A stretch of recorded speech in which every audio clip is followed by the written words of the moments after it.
अल्लाह के रसूल ने फरमाया, अल्लाह रब्बुल आलमीन तुम्हारे दिलों में वहन पैदा कर देगा। वहन, वहन का मतलब क्या चीज है? फरमाया अल्लाह के रसूल ने, हुब्बुद दुनिया, तुम्हारे दिलों में दुनिया की मोहब्बत पैदा हो जाएगी और तुम मौत को नापसंद समझोगे। कोई मरना पसंद नहीं करेगा, तुम्हारे दिलों में दुनिया की मोहब्बत पैदा हो जाएगी और मरने को तुम नापसंद करोगे।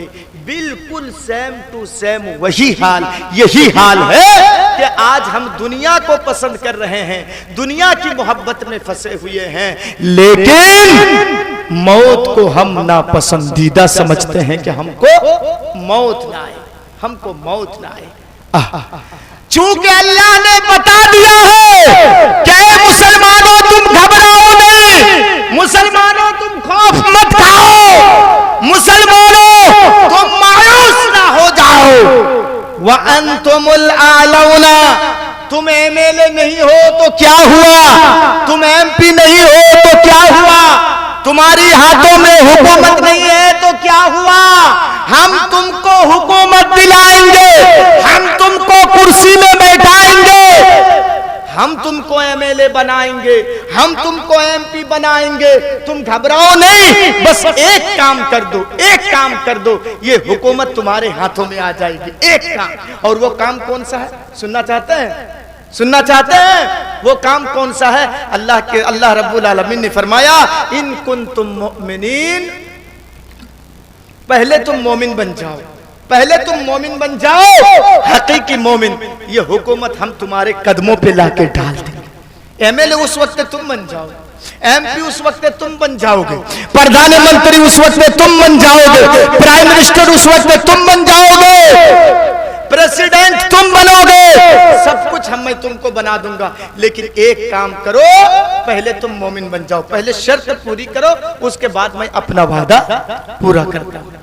हालांकि अगर ये जो मुसलमानों के ऊपर दाग धब्बे लगाए जा रहे हैं कि मुसलमान टेररिस्ट है, मुसलमान आतंकवाद है, मुसलमान लड़ाई पैदा करता है, मुसलमान जानवरों को काट करके खाता है, इनके अंदर रहम नहीं है, मेरे भाइयों बिल्कुल इसके खिलाफ है। जो सोचता है मुसलमान तो अमल पसंद है, मुसलमान झगड़े को पसंद नहीं करता है, खून खराबे को पसंद नहीं करता है, बल्कि कुरान ने तो यहां तक कहा है, मन कतला नफ्सन, जिसने किसी एक नफ्स को कत्ल किया। देखिए हिंदू मुस्लिम की बात नहीं आई, हिंदू मुस्लिम की बात नहीं आई, जिसने किसी एक नफ्स को कत्ल किया, वो पारसी ही क्यों ना हो, वो गैर मुस्लिम ही क्यों ना हो, वो बुद्धिस्ट ही क्यों ना हो, वो हिंदू ही क्यों ना हो, जिसने किसी एक मनुष्य को कत्ल किया, फकअन्नमा क़तलन्नास जमीआ, तो उसने एक आदमी को नहीं बल्कि पूरे मानवता की उसने कत्ल कर डाली।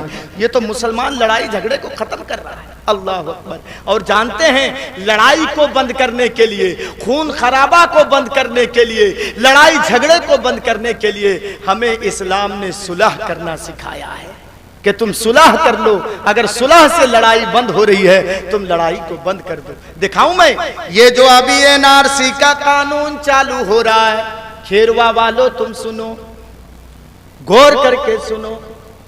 जब अल्लाह के रसूल अपने सहाबाए किराम को लेकर के मक्के में आ रहे हैं उम्रे की नियत से, मक्के के बॉर्डर में अल्लाह के रसूल पहुंचते हैं, क्या पता चलता है कि मक्के में मुसलमानों की एंट्री नहीं है, मक्के में मुसलमानों को दाखिल नहीं होने देंगे। ये कानून बना चुके हैं मक्के के काफिर, क्या कि मुसलमान जो मदीने से आएंगे उनको मक्के में घुसने की इजाजत नहीं है। बिल्कुल यही कानून है। हम पैदा हुए हिंदुस्तान में, हम रहते हैं हिंदुस्तान में, हमारी जमीन और जायदाद हिंदुस्तान ही में है, लेकिन हम ही से कहा जा रहा है कि तुम कागजात पेश करो कि तुम यहाँ के नागरिक हो के नहीं। वैसे ही अल्लाह के रसूल को भी क्या गया था, बिल्कुल सेम टू सेम। देखिए परमिशन नहीं है मक्के में दाखिल होने की, हालांकि अल्लाह के रसूल पैदा हुए मक्के में, अल्लाह के रसूल पैदा हुए मक्के में, आपके खानदान मक्के में, लेकिन अल्लाह के रसूल को मक्के में आने की इजाजत नहीं दी जा रही है। तो अल्लाह के रसूल रुक गए, कानून को अपने हाथ में नहीं लिए, रुक गए।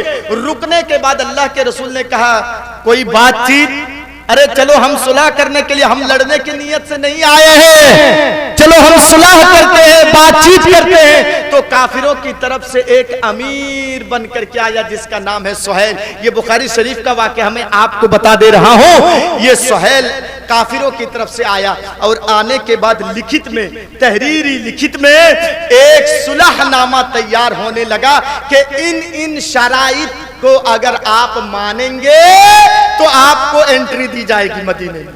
बात गौर से सुनिए, मैं फिर स्लो कर रहा हूं अपनी बात को, और मैं तेज स्पीड में नहीं बोलूंगा इसलिए कि आपकी जहन में मेरी बात बैठ जाए, आपके दिमाग में यही असली चीज है। तो सुनिए, अल्लाह के रसूल वहीं पे जब बैठ गए तो काफिरों की तरफ से जो आया सुहैल, तो उन्होंने शर्त लगाई कि इस शर्ते को अगर मानोगे, इस शर्ते को अगर मानोगे, इस शर्ते को अगर मानोगे, इन तमाम शराइत को अगर तुम मानोगे तो मक्के में एंट्री दी जाएगी। कहा अच्छा क्या क्या शराइत है, आप गौर करके सुनिएगा क्या क्या शराइत है। नंबर 1, इस साल मुसलमानों को मक्के में दाखिल होने की कोई परमिशन नहीं है। अच्छा, आइंदा साल आप आएंगे, चले जाइए। जानते हैं हमेशा डर रहता है अकलियतों के ऊपर।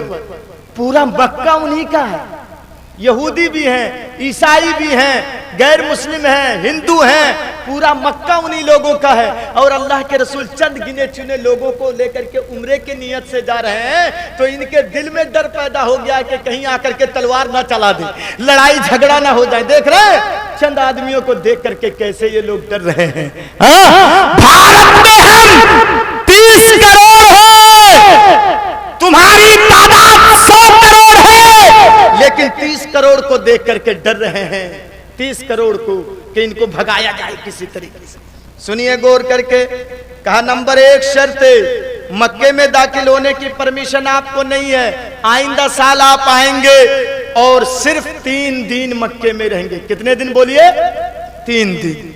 तो अल्लाह के रसूल कहने लगे ठीक है, कोई बात नहीं, इस साल हम चले जाएंगे, हम तो लड़ने की नीयत से आए ही नहीं है, लेकिन अगर कानून यही है तो ठीक है, हम तुम्हारी इस बात को मानते हैं, तुम्हारी ये शर्तें मंजूर है। मान गए अल्लाह के रसूल।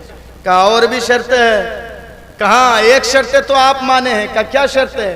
कहा आइंदा साल अगर आप आएंगे, मक्के में आप आएंगे, आप तलवारें तो लाएंगे, तलवारें म्यान के अंदर होंगी, तलवारें आप बाहर नहीं निकाल सकते। यहाँ के लोग, मक्के के लोग तलवार लेकर के, नंगी तलवार लेकर के वो घूमेंगे, मक्के में चक्कर लगाएंगे, लेकिन आप और आपके साथी जो आएंगे वो तलवारें म्यान के अंदर, गिलाफ के अंदर तलवारें रखेंगे। देखिए कितनी जालिमाना शर्त है। मक्के के लोग नंगी तलवार लेके घूमेंगे ये, और अल्लाह के रसूल जो सहाबा किराम को लेकर के आएंगे तो कानून बन रहा है कि आप अपने तलवार को गिलाफ के अंदर, म्यान के अंदर ही रखेंगे, बाहर नहीं निकाल सकते। अल्लाह के रसूल ने कहा अरे बंदे, हम लड़ने के नियत से आ ही नहीं रहे हैं कि हम लड़ेंगे, खून खराबा करेंगे, चलो हम तुम्हारी बात को मान लेते हैं। तीसरी शर्त क्या लगाई उन काफिरों ने? नहीं, अभी बात कहां खत्म हुई है। ऐ मोहम्मद, आखिरी शर्त सुन लीजिए मोहम्मद, आखिरी शर्त। कहा क्या है? कहा सुनो, मक्के का कोई आदमी, मक्के का कोई आदमी अगर भाग करके आपके पास आ जाए, इस्लाम कबूल कर ले, आपके पास मक्के का कोई आदमी आ जाए तो आपको वापस कर देना पड़ेगा। देखिए बिल्कुल वही कानून। देखिए अफगानिस्तान से, पाकिस्तान से, बांग्लादेश से प्रताड़ित होकर के जो भी आएगा, सिवाय मुसलमानों को सबको नागरिकता दी जाएगी। बिल्कुल वही बात है। ऐ मोहम्मद, ऐ मोहम्मद, अगर मक्के का कोई आदमी आपके पास चला जाए तो आपको वापस करना पड़ेगा, और आपका कोई आदमी अगर मक्के में आ जाए तो हम उसको वापस नहीं करेंगे। कितनी जालिमाना शर्त है। अल्लाह के रसूल ने कहा चलो तुम्हारी ये बात भी मंजूर है, चलो मैं तुम्हारी ये शर्तें भी मान लेता हूँ। वहां बड़े बड़े सहाबी थे, हजरत उमर जैसे जलीलुल कद्र सहाबी बैठे हुए थे जो बातों बातों पर तलवार उठा लेते थे। हजरत अली भी है, हजरत उमर भी है। कहने लगे अल्लाह के रसूल क्या हम हक पर नहीं है? क्या आप अल्लाह के रसूल नहीं है? तो इतनी दबकर समझौता हम क्यों करेंगे कि हमारा कोई आदमी अगर इनके पास चला जाए तो ये छोड़ेंगे नहीं, लेकिन इनका कोई आदमी अगर हमारे पास आ जाए तो हमको छोड़ना पड़ेगा। अल्लाह के रसूल ने कहा बंदे खामोश रहो, जो मैं देख रहा हूं वो तुम नहीं देख पा रहे हो। मान गए मेरे भाइयों, इतनी जालिमाना शर्तें मान गए अल्लाह के रसूल। लेकिन कुछ दिनों के बाद ऐसा हुआ जिस मस्जिद मक्के में दाखिल होने के लिए अल्लाह के रसूल इतनी शर्तें मान गए थे मेरे भाइयों, उसी मदीने में कि उसी मक्के में एक दिन अल्लाह के रसूल फातिहाना अंदाज में मक्के में दाखिल हो रहे साहबाए किराम को लेकर के। गौर करके सुनिएगा, एक दिन ये मक्का उनके हाथ में, मक्के की बागडोर उनके हाथ में, गैर मुस्लिमों के हाथ में। लेकिन एक दिन अल्लाह के रसूल मक्का को फतह कर लेते हैं। मक्के में साहबाए किराम को लेकर के अल्लाह के रसूल फातिहाना अंदाज में मक्के में दाखिल हो रहे हैं।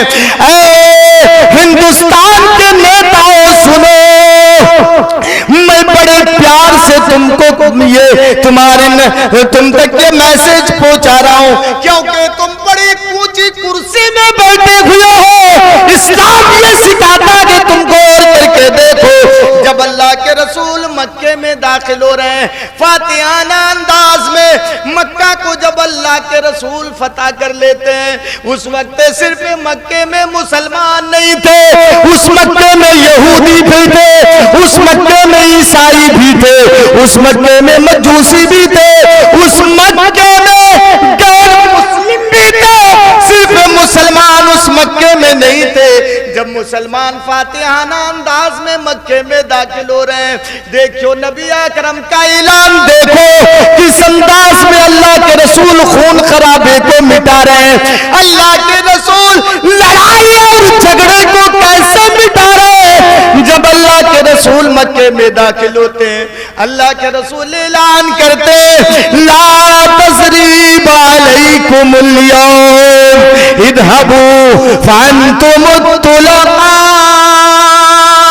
ऐ मक्के में रहने वाले हिंदू भाइयों, तुम्हें डरने की जरूरत नहीं है।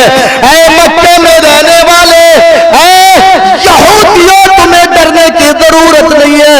ऐ मक्के में रहने वाले और लोगों, तुम्हें डरने की जरूरत नहीं है। तुम्हें नागरिकता दिखाने की जरूरत नहीं पड़ेगी, तुम्हें कागजात दिखाने की जरूरत नहीं पड़ेगी। ऐ यहूदियों, तुम्हें अपने कागजात प्रूफ दिखाने की जरूरत नहीं पड़ेगी। ऐ यहूदियों, ऐ गैर मुस्लिमों, तुम्हें मक्के में रहने की प्रूफ दिखानी नहीं पड़ेगी। ऐ लोगों, तुम मक्के में पहले से हो। ऐ यहूदियों, तुम मक्के में पहले से हो। ऐ मजूसियों, तुम मक्के में पहले से हो। ऐ गैर मुस्लिमों, तुम मक्के में पहले से हो। इधहबू, क्या फरमाया अल्लाह के रसूल ने? आज तुम पर कोई जबरदस्ती नहीं, तुमसे प्रूफ नहीं मांगा जाएगा, तुमको मक्के से नहीं निकाला जाएगा। ऐ यहूदियों, तुमको मक्के से नहीं भगाया जाएगा। ऐ ईसाइयों, तुमको मक्के से नहीं भगाया जाएगा। ऐ गैर मुस्लिमों, तुमको मक्के से नहीं भगाया जाएगा। ये था अल्लाह के रसूल का ऐलान। मेरे भाइयों सुनो, इस्लाम खून खराबा को पसंद नहीं करता है, लड़ाई झगड़े को इस्लाम पसंद नहीं करता है।